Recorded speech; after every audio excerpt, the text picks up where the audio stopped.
said, had his initials, MAN, Manuel Antonio Noriega. So my teammate said, get those cigars. We're going to smoke in front of his tree. We're going to take a picture. We're going to send them to all his buddies.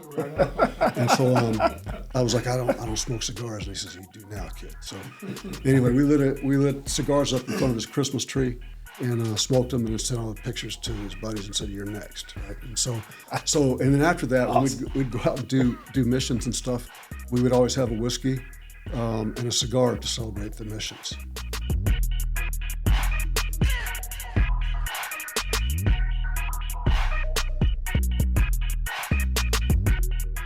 Keep it a buck. We are back. It's your boy Jarvis. And it's your boy J.E., y'all. And as you can see, this is a little bit different of a setup that we have here. You know, usually it's my guy on one end and my guy on me on the other end. Yes, but now we have a special situation going on right now. First guest of season 2. Let's clap it up for that. All right. Jay, first off, how you doing? Pretty good. How you good? I'm good now. We just had a little. Can y'all see that? We just had a look. Yeah, let's show them what we had a little bit. We got gifts, y'all. We got merch, we got gifts. Yeah, but we have a very, very, very special person in the building today. We have a retired U.S. Army Special Operations legend here who is big name, even bigger brand. When you're talking about Hooten Young, we're talking about the face of the brand. We're talking about someone who has the whiskey game and the cigar game, in my opinion, on lock. It is a little bit different. Actually, it's very different. Not like your normal brands, but this brand means something. It alludes to you earning your relaxation and earning your downtime. And we have the co-owner, co-founder in the building today. Ladies and gentlemen, Mr. Norm Hooten. Thank you, guys. Thank you. How are you, sir? Great to be here, man. I'm a big fan. I'm kind of a newcomer to what you guys are doing, but yes. Courtney called me up and said, hey, I met these guys at an event, and they do a podcast, so I started watching and subscribed to it. It's really cool. And so it's an honor for me to be here with you guys. I'm starstruck a little bit. I'm a big football fan. I was an aspiring middle linebacker for the Dallas Cowboys, but my career ended when I was about 10th grade when I got run over on a football field. And I figured out that there was going to be other options for me, but super big fan of that and everything you guys are doing. So an honor to be here. Looking forward to the conversation. Just really cool to be here. Thank you. Awesome. Appreciate it. Awesome. Now you want to get into shall we? Yeah, let's get into it. Okay. Let's walk Mr. Hooten into what we do, and we're going to have a good time. We're going to have a good time. Great time. Go off the cusp. Don't yell at him like you yell at me. Nah, don't yell. Don't do that. We ain't on the field. Okay. Please. Thank you. I'm used to getting yelled at, so you yell at me. Ladies and gentlemen, boys and girls, for those who are watching, welcome to the J.E. Keep It a Buck Q&A, where I ask my co-host or guest today a few questions, and we ask that they keep it a buck. So normally we're going to start this off with a little icebreaker. Don't think too much. It's going to be a quick little question. Just pick one that resonates best with you. All right? Like I tell Jarvis all the time, and I'm sure you heard this before, shoot your gun. Mm-hmm. All right? You ready? Got it. Okay. Breakfast or dinner? Dinner. Okay. Barbecue or Italian? Barbecue. All right. Burgers or hot dogs? Burgers. Ketchup or mustard? Mix of both, but ketchup. See, he's a mustard guy. He's a mustard guy. He's a mustard guy. All right, let me keep this going. Football or basketball? Football, all day. Good choice. Blonde or brunette? My wife is a blonde. There it is. Smart answer. Sweet tea or unsweetened tea? Sweet tea. Good choice. I had to check to see.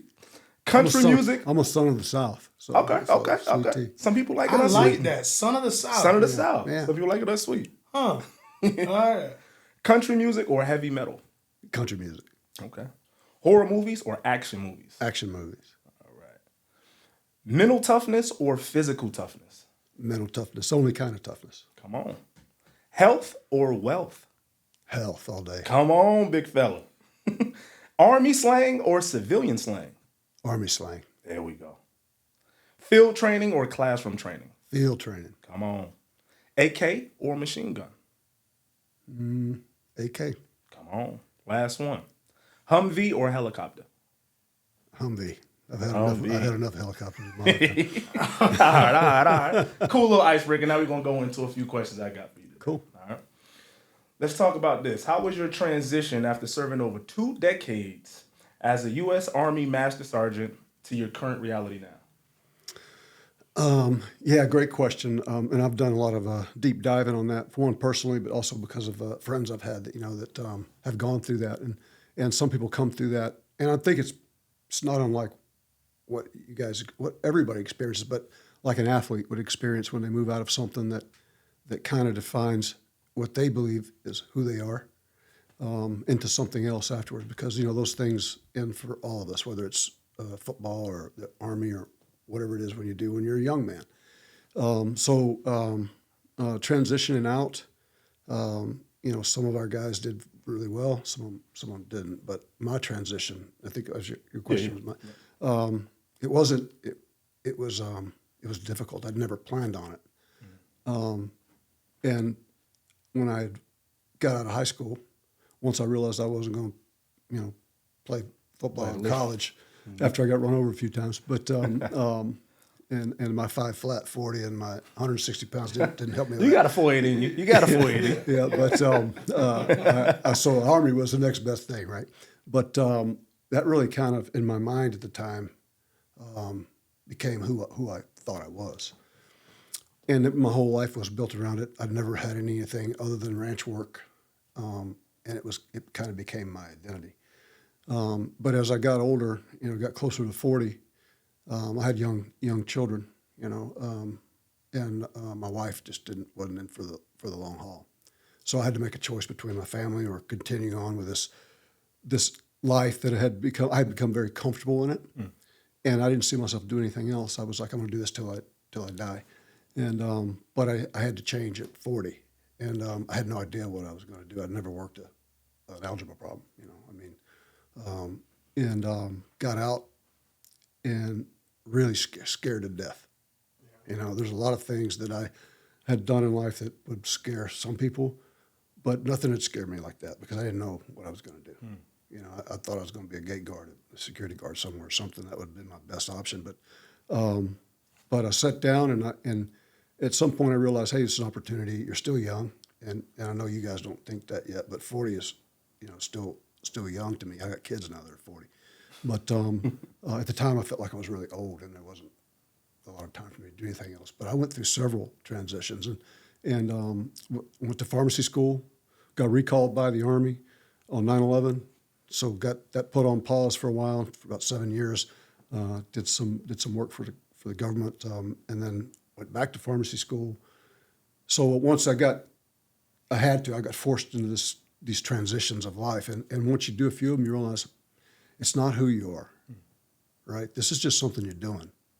Whether you're playing pro football, whether you're a soldier, whether you're a doctor, a lawyer, a fireman, a welder, those are things you do. It's not who you are. Right. Absolutely. Right. And I didn't realize that until I had to go through several of those.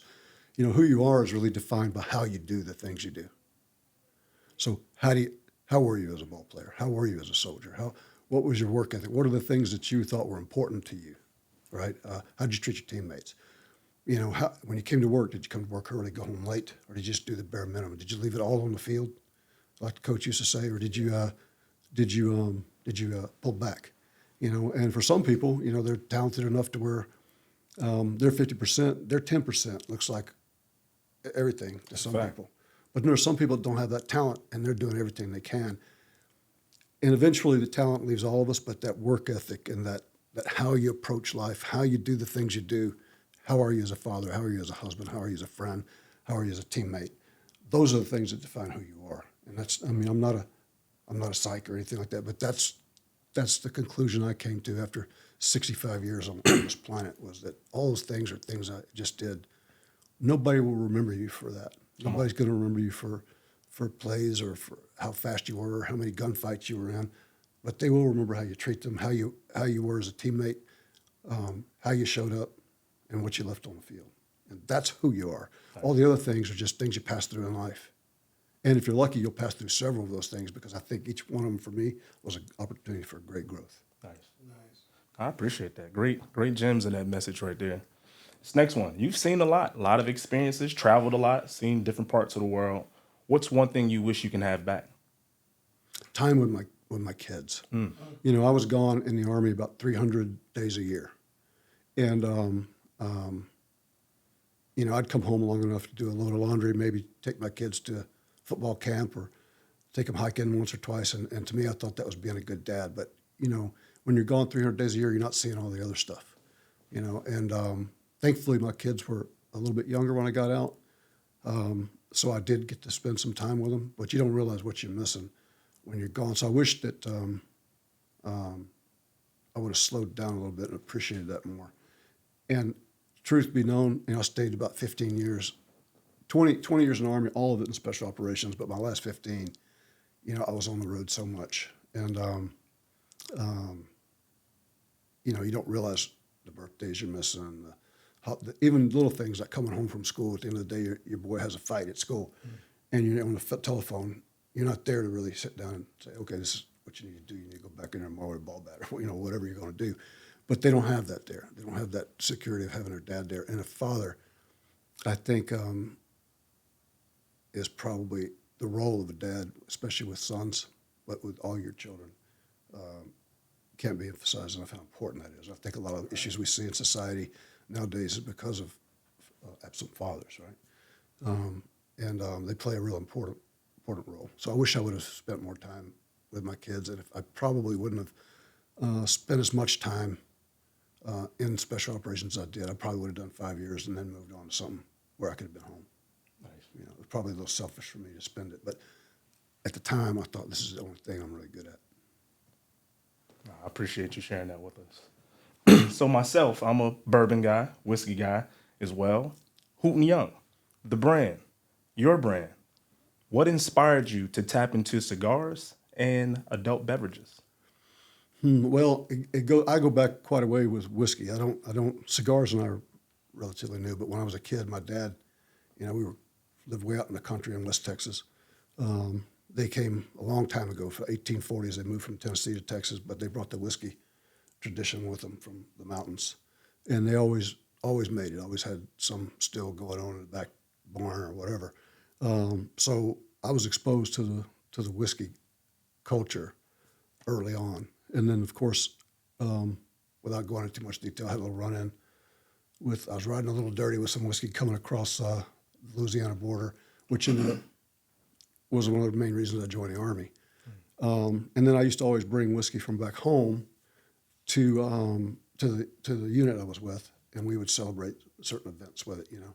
And so kind of fell into the whiskey naturally. But add cigars to that, I'd never smoked a cigar ever in my life. You know, you didn't see a cigar in West Texas where I grew up. It was, you know, roll your own cigarette kind of thing. But I was in Panama. Was my first mission with my Tier 1 Special Mission Unit. So I just relatively new guy there. I got there in '87, and we did Panama. And we went into one of our primary missions was the capture of Manuel Noriega. So we kicked his door in on Christmas, and we had just missed him because while we were getting ready to do his mission, we had a plane crash or a helicopter crash, and which seems to be a recurring theme throughout my career. But we had a crash. We had to go respond to that. And we got back, and he was gone. And his cigarette was still smoking, or still burning in his ashtray. And so we just missed him. We ended up getting him a few days later, but we were pretty pissed about that. You know, we were like, damn it, you know. So my team leader was a guy from East Los Angeles, big 6'5" Mexican guy from LA. And his name was Mike Beltran, savage, man. And he said, we're going to ransack this dude's house, man. So Christmas, right? So he had his Christmas tree up with all his presents. We opened up all his presents, trashed his house, and then, you know, searched his house. And then on his desk, he had a box of cigars from Fidel Castro. And it had his personal band on it. So he had a gold band on it that had his initials, M-A-N, Manuel Antonio Noriega. So my team leader said, get those cigars. We're going to smoke them in front of his tree. And we're going to take a picture. We're going to send them to all his buddies. Right. And so I was like, I don't smoke cigars. And he says, you do now, kid. So anyway, we lit cigars up in front of his Christmas tree and smoked them, and then sent all the pictures to his buddies and said, you're next, right? And so and then after that, awesome. we'd go out and do missions and stuff. We would always have a whiskey and a cigar to celebrate the missions. and successful missions that we did. And it became kind of a tradition. And, of course, a few years later, 5 years later, fast forward, I'm the team leader now of that same team. So Mike had moved on, and I was now the TL. And we went to Somalia. And we all know how that story ended. You guys have probably heard that one. But it didn't go. That was a game that didn't go the way we wanted it to go. But we never really got to have that whiskey and cigar to kind of close the deal on it. So it always kind of bugged me, But and then we got back home, and believe it or not, 2 weeks later we rolled into another mission down in South America. So that's life there. You just pick it up, and move on. But 25 years later, I'm 30 pounds heavier and 30 something years older, or 25 years older. I was down in Orlando, because I lived in Orlando for about 20 years, and I was having cigars and whiskey with a buddy of mine from Cuba, and we were having such a good time. It was about 2:00 in the morning. I said, we were coming up on the anniversary for Mogadishu, Somalia. I said, man, Z, can you make me some cigars for my friends? And he said, sure, man. So he hand rolled some cigars. He's a master of his trade, So he rolled up cigars. We printed the labels, came up with our logo, printed the labels at home, stuck them on with a glue stick, and took them up. And it was going to be a one-time thing. And I think we bought some like Woodford Reserve whiskey, had the bottles engraved, just took it up as kind of we're going to have a reunion, and it's going to be it. And they ended up auctioning some of those cigars and whiskey off, and I don't remember exactly what they got, but I think it was like $75,000. Some rich guy, he was going to give the money anyway, but for his trouble, he got a box of our cigars and whiskey, and then it just grew from there. Other people wanted to do it. So we kind of accidentally found ourselves in business, and it wasn't something I planned. I've never planned anything in my life more than about 30 seconds in advance. But and it just it progressed from there. And I have some really, really good partners. So Don Young and Derek Dyer and the rest of our team do a really good job of making me look good. So it really wasn't something I planned out, something that just kind of happened. But I've had a lot of fun with it, and we have some great products because we have some deep relationships in the industry on both sides. But it was an accidental, one-time thing that turned into a business. Nice. Last question I got for you. For those battling adversity in life, during hardships, sports, all professions, what advice would you give them? Resilience is something that is, if I had to take one quality of the community that I grew up in as a man, which was special operations, it wasn't always the biggest, fastest, strongest, smartest guys that did well. It was the most resilient guys. So guys that could bad things happen to you. And you can sit around and think about those things and wish they didn't happen, but the fact is they happen. The guys that were very successful are the ones that are most resilient. And to put it in terms that you probably understand, it's like, I don't, like I said, I had a 5 flat 40 time, and I was $100.60. So what do I know about football, right? And my football time ended when I was a high school player, but I do love the game. And you always hear this thing: hey, look, you got to have a short memory. You can't look back on the last play and let it affect the next one, right? So that's resilience. So whatever happens to you today, tomorrow is a new day. You always look look optimistically at the things that are coming your way, and be able to. If you don't do that, you're not going to be able to take advantage of opportunity when it comes there, because you're still living in the past, right? And there's some really horrible things that happen to people out there, and I know sometimes it's. I'll look at some of the things that happen, and you go, how can a person recover from it? But you have two choices. You can either recover from it or you don't. And I choose to recover, right? And because the other option is just not an option, right? And not only for yourself, but for people around you. I think having people that you're responsible for. When there's been a lot of times in my life where things happen.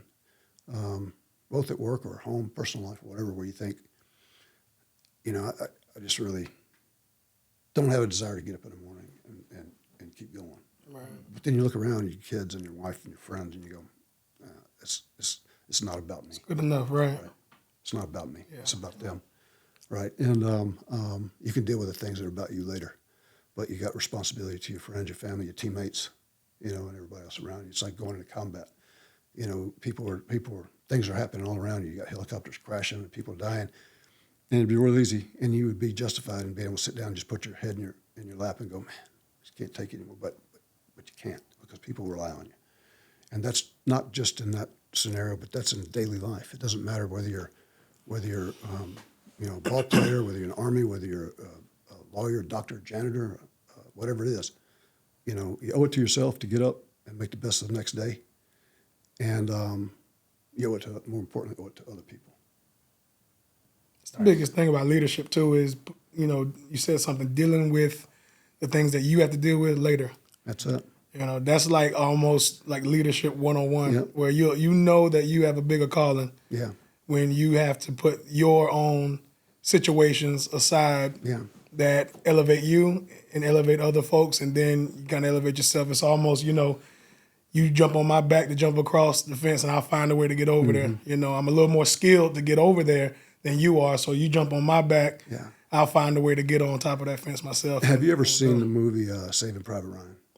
A long time ago I did. If you get a chance to watch it, it's a really great movie. There's a scene in there that really resonates with me. It's a, you know, he's a, and relatively speaking, you know, he was probably mid-20s or something in the movie. It's based loosely on some real people, but, and he was the guy that was in charge. So, you know, 20 you think of people as being older, but he was a young kid, really, you know, 24, 25 years old. And he had a bunch of guys under him that were, you know, probably 17, 18, 19, 20. But he was the daddy of the bunch. And he was dealing with all their issues. But at the same time, he was having his own, right? But nobody ever knew it. You know, he had his own issues. And they've got one scene there where he just can't take it anymore. He walks off into an area, gets by himself, and breaks down, starts crying. And it just tells you that, you know, your leaders are guys that they carry all the weight of their teammates, but their issues are invisible. You don't know what they're dealing with, right? And that one really resonates with me. So if you get a chance to even watch that clip, you should see it. But I think that's true in anything. You know, if you look back on your life, people around you. You know, I look back on my mom. You know, she was I think 18 years old when I was born, and of course, she was a single mom by the time, you know, she was 22. She had 3 kids. And I always thought, you know, she was like this old, wise person, but we didn't have, how she was doing it, she was holding it all together. I never knew it. You never, as a child, she's your mom, and she got up every morning, you know, no money, no nothing, made things happen. And I never knew it, right? It wasn't like I ever saw any of her issues. She just dealt with it. You know, but what she must have been dealing with at 22 years old, with 3 children, and dad, you know, my dad was in jail, and but it was invisible to us. And that, to me, that's leadership. In my lifetime, I still think she was the greatest leader I've ever had. And I was very, very fortunate to have had her. Awesome. Awesome. Well, we're going to get to another small segment. I always ask one question. It's a lot of times we ask, what do you do in this situation or whatnot? But it's our segment, what are you not going to do anymore? Or what are you not going to do in this situation? So I have one question for you. What are you not afraid of anymore?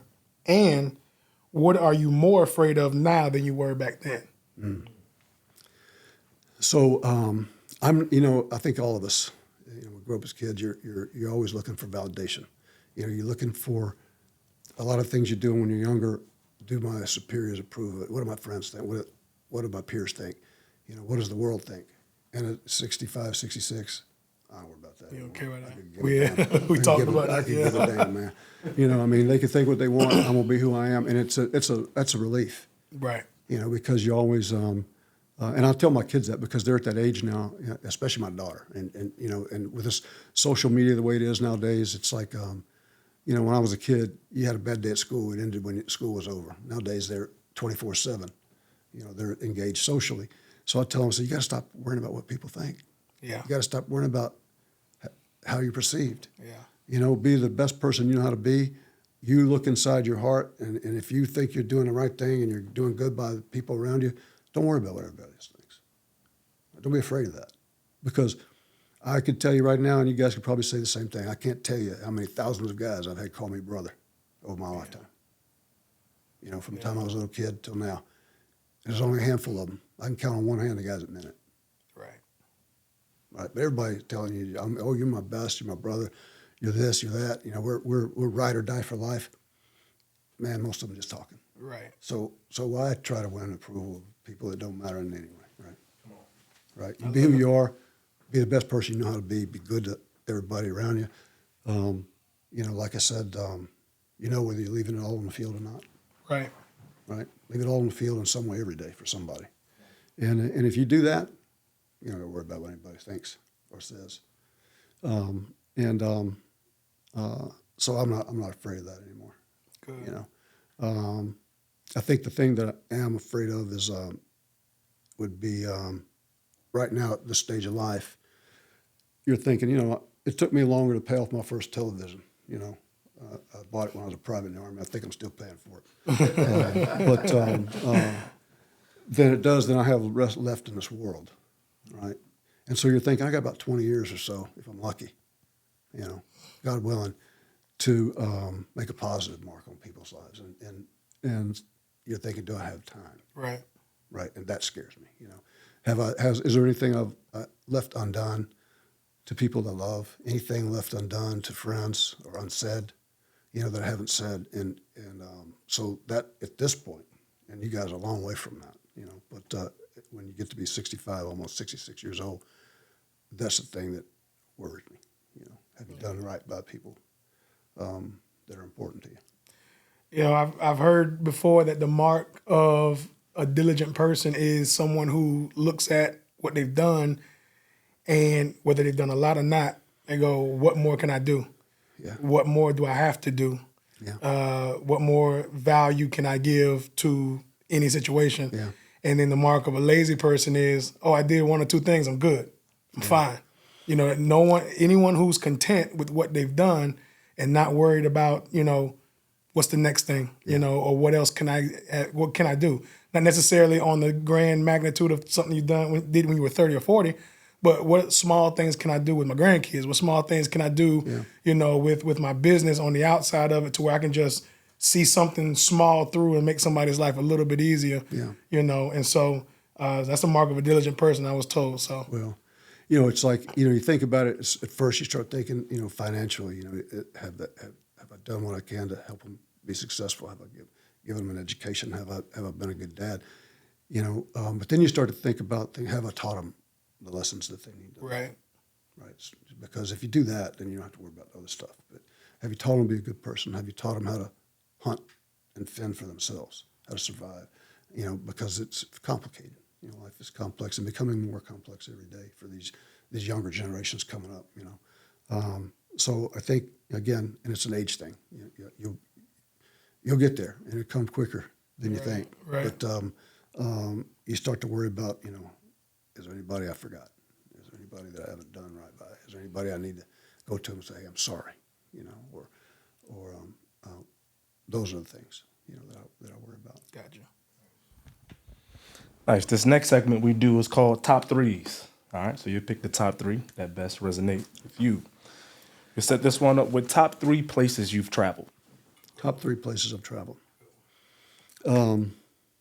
First and foremost, this country is so vast you would never have to leave it to see anything else. So the nicest place I've ever been is California. I went out there as a young kid, and language school. I went to language school when I was in the Army. I'd never, you know, I grew up in that little town, and then moved to Oklahoma City, and that was all I'd ever seen, was just, you know, that part of the country. And I never flown on an airplane or anything. But when I got in the Army, came to North Carolina, and it all looked like the forest to me because we lived in the woods, you know, in the Army. But then I got sent to DLI for a year, and I didn't want to go. I took a test for language, and I think you had to have like an 89 on it to pass, and I probably had like an 88.99 or something on it, you know, the lowest you could get on it. But I passed it, and because I passed it, they said, you got to go to language school for a year, because everybody else knew the deal. Don't pass that test, because they all wanted to stay back at Bragg and be a Green Beret. Mm-hmm. And I had terrible experience in school. I hated school of any kind. And so here I am going to be sitting in school for a year. And I got out there to Monterey, California. And I'd never seen anything like it ever. And and I've been all over the world, and there's no place like California. They've got the mountains, they've got the beach, they've got the deserts, and it's all within a couple hours of driving distance. And I mean, it's just, there's no place like it. So number one place in the world would be California. The second place was Beirut, Lebanon. I went over there in the late 80s, was over there for about six or 7 months. And it's a lot like California in appearance. So it's right there on the Mediterranean. You've got the beach, and then you've got the snow-covered mountains in the background. And then the people were just really cool. I mean, they'd be dropping bombs all over the place, and they'd be on our partying like rock stars, man. They didn't even slow them down, man. And loved it. Loved it. It was a beautiful place, beautiful people, and it's unfortunate. It was war torn, and has been for quite some time. But I've never seen any group of people that would party through a nuclear war, man. These guys, I mean, they're so used to it, and that's a shame. But at the same time, talk about resilience, right? Yeah. Yeah. So, loved it. And then I got the chance to go train with the Gracies, jiu-jitsu guys down in Rio de Janeiro, Brazil. Come on. And that's a different kind of fun. Yeah. I was a single young man at the time, but we go into that. Was it beautiful out We there? go into that off. Yeah, it was very beautiful. But we go into that off camera. But yeah, those are my top three. Nice. Top 3 country artists. Country artist? Yeah. Man, I got. Man, I'm gonna name There's some one guys. name I'm gonna looking name to some see if guys it's that in you probably never heard of. But my favorite today, right now, the guys that that I listen to a lot is a guy named Charlie Crockett. So, Okay. and I like him because he came from kind of the same area I came from in Texas. So he came from San Benito, Texas, right on the river, but a little further south. I grew up right on the river down there on the Mexican border in Texas. So he's kind of a I'm familiar with his background. Right. And he has I listened to his story. He's kind of but he's really cool. He's relatively new. And I kind of like the guys that are off the beaten track. I don't like that factory-produced music. I like the original. Yeah, I like the guys that are authentic. And so I liked him. Of course, Merle Haggard, old school country stuff. And then Hank Williams Jr. But man, I've gone through every genre of country music. Grew up on it. Any Chris Stapleton in there? Oh yeah, awesome. That's my guy. Awesome. No, Like he's Chris awesome. Stapleton. New guy. Yeah, he's a little bluesy country, but I love him. Like Traveler, and a lot of his stuff is awesome. And then I'm not a big bluegrass fan, but there are some bluegrass artists that I like. A few like Billy Strings. Is a good bluegrass artist. But yeah, I could name hundreds of them. It goes way back. Last 2. Top 3 movies. So Sicario's got to be one of the top ones right there. It's great. And Saving Private Ryan's another great leadership movie. It's more than a war movie to me because I watched a lot of the stuff that was in there and could relate to it from a leadership standpoint. So it was awesome. And then, man, when you've been alive 65 years old, there's a lot of movies out there. But what's some? Oh man, I'm gonna have to give this one a shout out for my daughter. So we always have this tradition. We watch this movie every time she comes home. It's called Napoleon Dynamite. Napoleon Dynamite. I don't know if you've seen it. Yes. But That's a good one. probably the cheapest, corniest movie ever made. But I always laugh. I've seen it 100 times, but I never stop laughing. Probably take you away from reality real quick. Yeah. To get a good Hilarious. laughing. Yeah. Hilarious. It's corny as hell. But me and my daughter, as soon as she comes home, we put it on and watch it. So. All right, last one. Me and Jarvis were both foodies. He's into a lot of weird stuff. I don't know if you've seen that. Some of the stuff he eat, I wouldn't really recommend. But top 3 meals for Mr. Norm. Oh man. So growing up in Texas, it's a barbecue brisket, but it's got to be in Texas, man. And we just got back. I went down there with my son. I got 3 sons. One of them is in Dallas. The other one was getting out of the Marine Corps and actually wants to go live in Austin. And we went to a couple of barbecue places down there. So Terry Black's in Austin, Texas is off the chain good. Mexican food. So I grew up on the border, and I know good Mexican food when I taste it because about 90% of the guys I grew up with were authentically Mexican. They used to say, "Hey, we didn't cross the border crossed us." So they've been there for a couple hundred years. But really good, authentic Mexican food's hard to beat. And then, and right there close to it would be because I spent so much time in the Middle East, I really got to where I appreciated like Mediterranean food, like Middle Eastern food. If it's done right, it's awesome and it's healthy. You don't feel guilty after you eat it. But those are my top 3. Nice.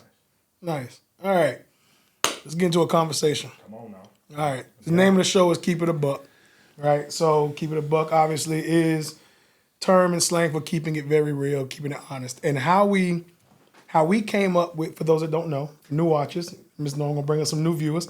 For those that don't know how we came up with it, Josh and I were all about transition. I started a motivational speaking company called Invincible Speaks that speaks on transitions from one part of life to another, right? And so I got with him and said, hey, let's try to do this in podcast form. He was all on board. Ended up calling it Keeping It a Buck. We've strung out a little bit on some different things, but we've kept everything kind of close to transitions to make it relevant to the people, right? To say, hey, look, they're going through transitions. We're going through transitions. Our guests are going through transitions. Now you can pick something from somebody and be able to, make it a part of your life. My question to you is, you stated earlier that this here, Hooten Young, you stumbled upon it, and obviously with your friends, having whiskey, having a cigar, and then to celebrate victories. Since you stumbled upon it, what was your mindset when you left, and you went into civilian world? From that moment to the accidental stumbling upon this business, what was your mindset on what your life was going to be like before you knew any of this was going to happen? Yeah, great question. We go back to what we talked about before. Being a soldier, so grew up on a ranch, in a ranch, and didn't own it. We were workers. We worked on ranch. My dad started out shoeing horses on a ranch. Started out ranching when he was a kid, working on ranches, other people's ranches. And then he went to school for shoeing horses and became the lead farrier, that's what they call him, on the Anacacho Ranch down in Brackettville, Texas. Big ass cattle ranch, 36,000 acres. Again, we didn't own it. We were workers. So grew up on that. And it's all the only life that we had ever known for generations. Just either oil field workers or ranchers. That's kind of what we did. Joined the Army not long after high school. And then I knew enough about working on ranches to know that that's not what I wanted to do. 4 o'clock in the morning until midnight, 7 days a week, fixing fences and stuff and cleaning up after horses and stuff like that. I knew I wasn't a cowboy. I was never going to be one. So joined the Army, and it was a perfect fit for me because I never really fit in school. I was a free-range kid till the time I was about 7 years old, with no rules. None. And I didn't have friends or anything. I just lived on a ranch and had a dog and a gun. And the rule was, don't stay out after dark and don't play with rattlesnakes and don't get yourself hurt. But nobody ever checked. I was just ran free. And then all of a sudden, somebody takes you into this building one day that's a school. You never heard of it, and they put you in there, and it was literally like putting me in prison, And so I developed this coping mechanism where I could just daydream through the day. I'd just sit there and go into think about all the things I wanted to be done, and then get out of school at the end of the day and go do the things I love to do. And when they told me that I had, I'm thinking maybe I got to go a couple of days, and they told me I had to go for 12 years. I was 6 years old at the time, so you're thinking that's 2 life sentences, for a 6-year-old kid. Absolutely, that's a long time. Right, and so hated it, man, and did it long enough to where I got to middle school and started playing football. And that was the only thing that I looked forward to in the day was going to school because I got to go, hit people and not get in trouble. And so that was something to look forward to. And then once I got out of high school, I didn't really have that, so I was kind of lost. I did odd jobs. Worked in lumberyard, did some ranch work. Best job I ever had was delivering Tupperware in Houston, Really? Texas. Yeah, a bunch of 30-year-old Tupperware ladies, all over Houston. So I'd drive around, little blonde-headed, 17, 18-year-old kid, delivering Tupperware. But ended up in the Army, and that was the next thing I was like, man, I love it because one, it was stuff that I like to do. I got to shooting and all that kind of stuff, jumping out of airplanes. All that stuff seemed exciting to me because when I was a kid, those are the things I used to daydream about doing. Right. It'd be cool to do that. It'd be cool to be, you'd see stuff on TV like scuba diving or something. Man, that'd be cool. Well, now, I could never afford to do that before, but now in the Army, you're getting paid to do it, So it was fun. Do that. Right. And I liked the guys. They were all like me. They were all, guys that, didn't go on to play football, but probably played a little bit of football. Right. Got run over a few times. Didn't do real good in school, but had that same kind of personality where they were like adventurous kids, and a lot of them came from hard backgrounds. Enlisted guys tend to come from from people that joined the Army back then. If you didn't go to college or something like that, you couldn't keep a job that you went to the Army. And so some of them had some troubled backgrounds, but they were super talented guys. Just never had anybody to really teach them how to focus it. Right. But did that, and I fell in love with it. And I never dreamed of leaving it. It became like my little place in the world. I was very fortunate to have great leaders around me that taught me the trade of being a soldier. And a lot of guys I went in 1980. So a lot of my leaders were coming out of Vietnam. So I had some really good, hardcore soldiers that taught me how to be a special forces soldier, and loved it. But then got towards the end of my career, and it started, becoming very difficult for the family. My wife and my children, and I had to make the choice of whether I was going to keep on going, and we had lost a lot of friends, in combat and stuff like that, and it scared my wife to death. And what I didn't realize was that when you're off 300 days a year doing your thing, your wife's at home wondering what's going on, and your kids are home wondering what's going on. And every time the phone rings, it scares them to death. And she just, couldn't keep doing that, and it wouldn't be fair to keep asking her to do it. So I got out, but I had no idea what I was going to do. And I was the most scared I've ever been at anything in my life. I'd never worked at. I had consumer math was my highest math in high school, and that was basically taught you how to balance a checkbook and read a parking meter. Right. Wow. And so working an algebra problem, never interested me. I never was good at that. And then my wife was a pharmacist. She had gone to pharmacy school, and when she was studying for pharmacy school, I used to help her. We did flashcards back then, these 3x5s. And so she said, well, you're actually learning that stuff with me while you were helping me study. Why don't you try that? And I literally started laughing. I was like, man, I couldn't spell cat, 10 years ago. But she taught me. She sat down with me at night, taught me how to do, how to work algebra problems and do the basic stuff. And then by some, stroke of God, I ended up in pharmacy school in Campbell University, North Carolina. And on 9/11, I got recalled and went back to the Army and did some work for the government for about 7 or 8 years. And went to Jordan they built a big counterterrorism range over in Jordan, and I ended up going over there and running that range, and then went back to pharmacy school. So those transitions were several, but the first one, coming out of the Army into civilian life, it scared me to death. I was like, how am I going to feed my family? How am I going to how am I going to be who I am? Yeah. And then I realized, wait a minute, man. I look back on this story when the only thing I ever tried to do that was out of my box was when I was a little kid, I joined the Cub Scouts. And because I was so used to running around loose and free, and I could not stay with the group. I mean, I'd always, I know where this cave is over here. Or, I know where this creek is over here. And they were like, don't come back. So I got, tossed out of Boy Scouts when I was a young kid. And, but I realized I was in my 40s. I didn't think about that. But at the time, it was like, oh, my God, I'm a complete failure. I got thrown out of the Boy Scouts, you realize that's just something you did when you were 7 years old. And then I started thinking about the Army that way. I did 20 years in the Army, but in the scheme of things, it's just something you did. Right. It's not who you are. Right. And then you start to go, well, who am I? And that's the struggle and transition. And that was my that moment where you go, well, wait a minute, I think I got this figured out. You can't look back on the things you did and go, this is who I am, and it's who I'm always going to be.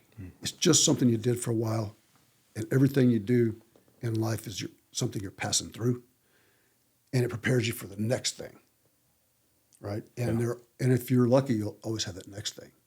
And I hope I have that next thing up to the day I die. I hope that when that day finally comes, I'm looking forward to whatever comes next. Right. Hell, I think I'm going to live to be 150, 200 years old, but, so I'm looking down the road. But I think the trick is looking back and going, no matter what you do, whether you're a soldier, whether you're a doctor, whether you're a professional football player, some guys go to the league and play a year. Some guys play for 10, 15, forever. But sooner or later, everything you do in life ends. Absolutely. And then what are you going to do after that, right? And I think the trick for me, again, is what you did is just something you did. How you did it is who you are. Jim. I don't know if that makes sense, right? Jim. So that's who you are. That's how you're going to be remembered, right? Nobody's going to remember you for how many tackles you made. Nobody's going to remember you for how many gunfights you were in, or how many helicopter crashes you were in, or how many missions you led. They just remember how you showed up and did the things you did, how you treated them, what was your work ethic. Those are the things that really, to me, that's more, that is a greater indication of who you really are than the things you did. And once I got to that point, I realized, well, I can take all those things that allowed me to be successful in this area. Those are equally valuable in the next thing I do. Right? So if you're successful to that level in something, then whatever comes next, just it may be completely different. Like being a pharmacist and a soldier is nothing more different than those two things.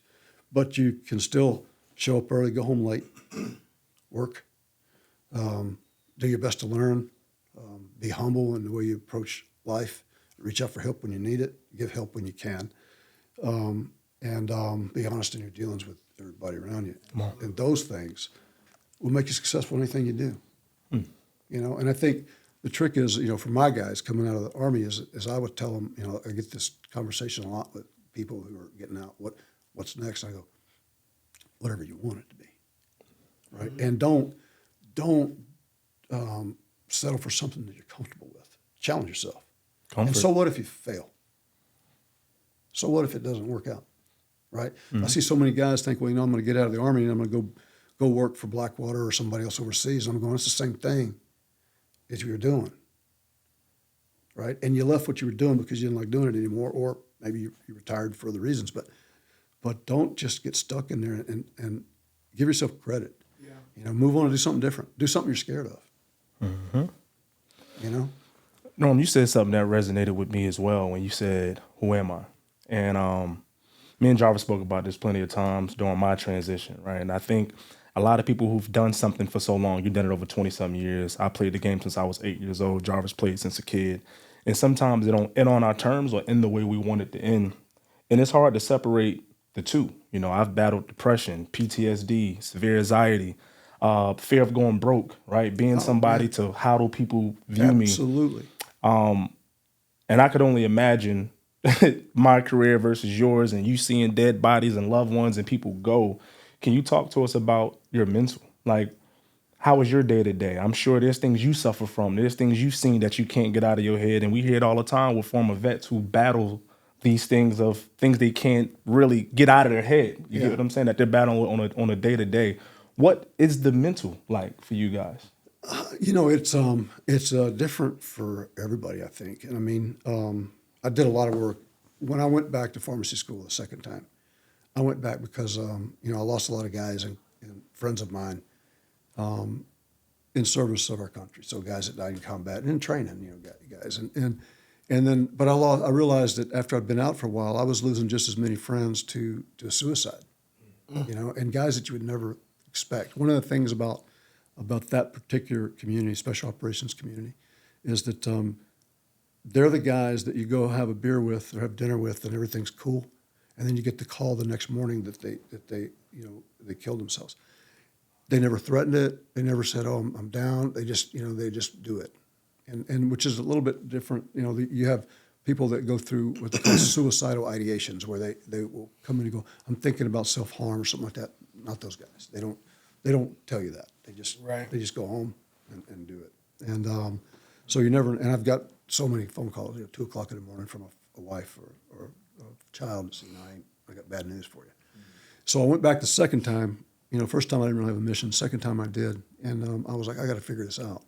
And a lot of times I thought it was drugs and stuff like that. But as I got deeper and deeper into it, you know, the first thing I want to say is that as I got deeper into it, I realized I was no closer to the solution or the answer than I was when I started. So it's super complicated. But you wonder how two people can stand on the same meter of ground in the same combat operation and come back and separate them and ask them, tell me what happened. And both of them tell you a completely different story, so different that you would think that they weren't even on the same gunfight. And both of them be true. Right? And the way that happens, and again, who am I? You know, I'm not Dr. Jordan Peters or anybody can come here and tell you, analyze it, you know, down to the detail. But what I think goes on is that all the way that things that happen to you in life, the way you feel about it afterwards is based on your things that happened to you earlier in life. So all through your life, how you perceive it. So how do you see it, and how you see it can be determined by how your experiences in life, and what you encountered before that. Right. So it determines your perception. That's how two guys can look at the same thing and see it completely differently. So based on their perception. So how were they raised? What did they see? What adversity did they have going into it? You know, and when I started looking at guys that had struggled to the point where they did self-harm, a lot of those guys had really, really hard backgrounds and unstable backgrounds as children, which led them to see things a certain way as they got older, you know. And on the other hand, though, you see guys that go through a lot of crap and they come through it like a rock star, you know. So I don't know the answer, but I know a lot of it, I think, is how you perceive events, you know. And I guess I was blessed with that severe case of ADHD where I can't really dwell on things. I don't have the attention span to dwell on things, bad or good, you know. And then as I got older, I was like, you know, I got to focus and move on to the next thing because there's other stuff coming, you know, good and bad. And so, you know, somebody told me one time, hey, when things are really, really, really bad, that's the time you need to be optimistic because they can only get better. Right. Right. When you need to worry is when things are going perfect. When things are going good in your life and you got all the money in the world and the sun's shining and the gods are smiling, I'm going to scratch my head and go, okay, where is it coming from? Right. It's kind of like when you're back there, and, you know, running around and you wonder where that hit's coming from. It's like you don't ever see it coming. Then you got Lawrence Taylor come take a hit off. Yeah. And you're like, where was he? You know, and but that's life. You know? Yeah. But I don't have that. I've never broken the code on resilience. You know,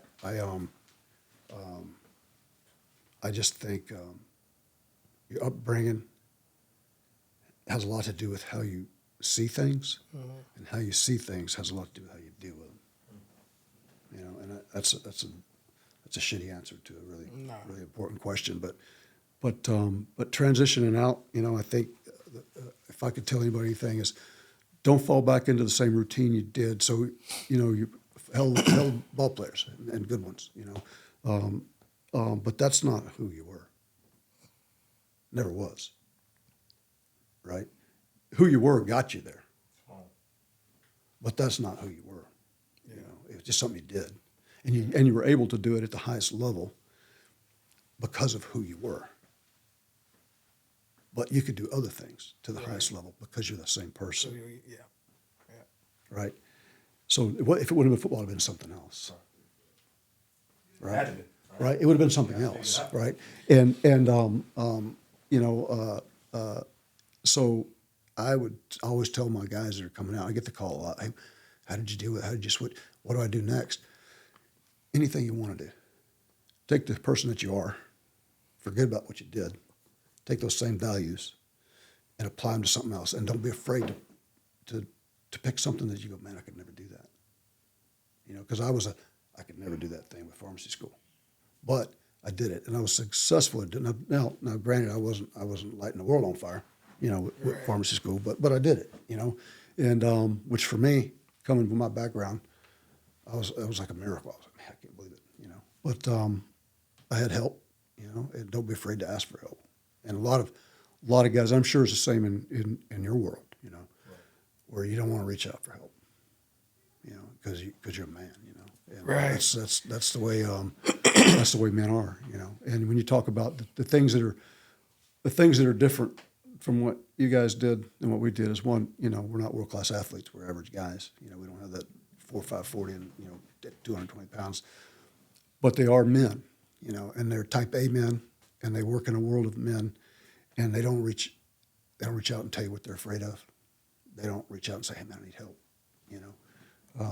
I can't work this math problem. Show me how to do it, right? You know, they'll sit there and fail because they don't want to look weak, you know. And so I think there are some similarities there, you know. But I would tell anybody, whether they're a professional athlete or a professional soldier, man, if you can, especially at the level you guys played at, there's nothing you can do, nothing. You're just good at, that was something you're really good at because that's what you focused on, like you said, since you were 8. But if you'd focused on something else, you'd have done that too, and you're never too old to focus. I went to pharmacy school the second time. I was 52. And I was like, man, I want to be the oldest kid in the class. And when I met the dean, I was 10 years older than the dean, you know. So, I mean, I was like, well, I guess I'm not worried about that anymore. But, and it was a little embarrassing, I got to be honest with you, you know. Standing there, I got kids older than my classmates. Yeah. So that was a little scary. But don't be afraid to do things that are scary. I mean, that's courage, right? Yeah. You can't have courage without fear. It doesn't exist. Right. Right. It's the only time you can be brave is when you're afraid. When you're afraid. And speaking of, and we got about 5 minutes here, I want to go into the, I know your life's full of a lot of transitions, but obviously the transition with the brand on it, Hooten Young. You know, you speak on doing things that resonate with who you are. And yes, you know, you're not, you know, exactly what you did. You're who you are. And because of who you are, you can go and do other things. And you've been able to do something here special with the whiskey and cigar brand. And again, labels, brand, even the admins that talk to us beforehand and our interaction with you before and right now has been all A1. It's been amazing. So my question to you is, how has everything gone since you started Hooten Young, and what are you looking forward to in regards to future outlook of the brand and future outlook of the whiskey, cigar, etc.? I've had a lot of fun with it, and I think it's ironic that my family used to get in trouble for making whiskey back when I was a kid. Oh yeah, had a lot to do with why I joined the Army. Right. In fact, I remember going to a shooting match when I was up in North Carolina. I was still in the Army, and I signed in as Norm Hooten, and the guy looks up at me and goes, "Are you from Texas?" And I said, "I am from Texas." And he goes, "Are you related to the Hootens from Kenny County and Mason County, Texas?" I said, "I am." And he goes, "I used to be the sheriff there." He goes, "Man," he goes, "That's a rough crew," and they were. But so it's kind of ironic. My dad would get a kick out of it, the fact that you know he was making whiskey his whole life, and now I'm kind of back into it. But I've been blessed with really, really good partners, you know, that are smart, a lot smarter than me, really good at the business side of it. And it's fun when you're working with good people. I've always said that I could do a really, really crappy job with good guys, and it's the best job you'll ever have. Or you can go have the best job in the world with really, really bad guys, and you'll be miserable the whole time you're there, right? So, but I'm very fortunate to have a really fun job right now, and I'm doing it with great people: Don Young, Derek Dyer, George, Courtney, all the guys on the team. That it really takes a team effort to do it. And so, like branding and marketing, those are things that Courtney's really good at, and getting it out on the shelves and stuff as other teammates do it. So blessed to have really, really great people around me, that are having a lot of fun together. And so it's a win-win because we have great stuff, but great team to do it. And I just look forward to whatever the future brings, and who knows what that is, But we've grown a lot of organic growth, and we're getting a lot of traction. Again, a team effort that does it. I do have one notion. Josh and I are, I say mid-30s. I'm in my upper 30s, Youngsters, before the soon. Youngsters. And I don't say that with disrespect. Right. I got kids older than y'all. Exactly. So in having a drink, nowadays, or what? Now, let's say having a drink back then, it was party mode, right? It was let's go, let's drink as much as we can, let's keep it going, let's throw it back. And obviously, now that we have kids, we have businesses now, multiple, and now we're doing this. Our outlook's a little bit different.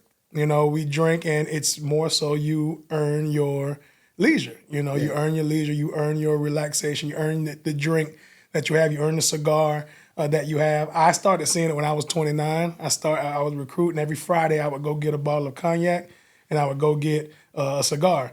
And that was kind of, I didn't know what I was doing at the time, but I was working so hard in a commission-based job. I was like, you know what? This is my time to kind of earn my relaxation. And so my question to you, my last question to you before we wrap it up here is, what does Hooten Young represent, not just in regards to a whiskey brand, right? But who do you want, who would you feel the best representing your brand when it comes to, the outlook of it? When it comes to your outlook, or what you would like to, when someone sees this bottle, what do you want them to see? I know what I see when I see a Jack Daniels bottle, right? Right. I know what I see when I too. see a Hennessy bottle, but what do you want people to see and think and feel when they see this Hooten Young bottle? So it goes back to our original offering of whiskey. And again, it was an accident. We took it up for an event, and it was made to remember a very special group of men who left it literally all on the field for us, right? All of us. And if you look at that bottle, that's a special bottle, that white label. It's got wings on there for the pilots, and it's got a dagger down through the H and the Y for the guys that were on the ground. And there's 19 stars on there, one for every friend I lost in an 18-hour gunfight on the Horn of Africa. Wow. And we made that for the 30th anniversary. And it was made, and our motto as a company, and it really is, we sit down and go, why are we doing this? And we're doing it to remember. So our company's motto is made to remember. And so that bottle is made to remember. It's the 30th anniversary of the Battle of Mogadishu. And so I think everything we do is done. And going back to, I remember when I was in the Army, we used to get guys that would bring in like these commemorative bottles of whiskey that would have, to like commemorate an event. Most of the time the label was cool and the engraving was cool, but the whiskey usually sucked, because it would be some cheap stuff that they put in a bottle. And I was going back for the event of the 25th anniversary of Somalia. I was like, I want this to be really, really awesome. So we sourced it, and we know it was the best whiskey in the world because we bought it, and we paid the money for it. And they, when you're buying whiskey, it's like anything else. You can buy the $1,000 a barrel bottle, or $1,000 a barrel whiskey. You can buy the $2,000 barrel whiskey, the $3,000, and we paid top dollar for it. So it was the best available out there at the time. And then we we tell them how we want it made. But we started out with, we want the very best whiskey that we can provide for this event. And then it grew, and we never compromise on our standards. So the same is true with cigars. So we're involved with the whiskey and the cigars. That we don't just throw it in a bottle. We are intimately involved in it, from the mash bill to watching the seeds go in the ground. We know who's growing it, where it's grown, how it's grown. So we're really, really engaged in both sides of it. But to answer your question, you know, it represents a very special group of people who are willing to go out there, one, lay their lives on the altar of freedom for all of us. And then some of them pay the ultimate battle. And even more important than that, I would never want to do anything that would bring shame to their family members, because my friends are dead and gone, and they will never know what we say here or do here. But their children will live on forever, and I don't want to bring any kind of disgrace to their families.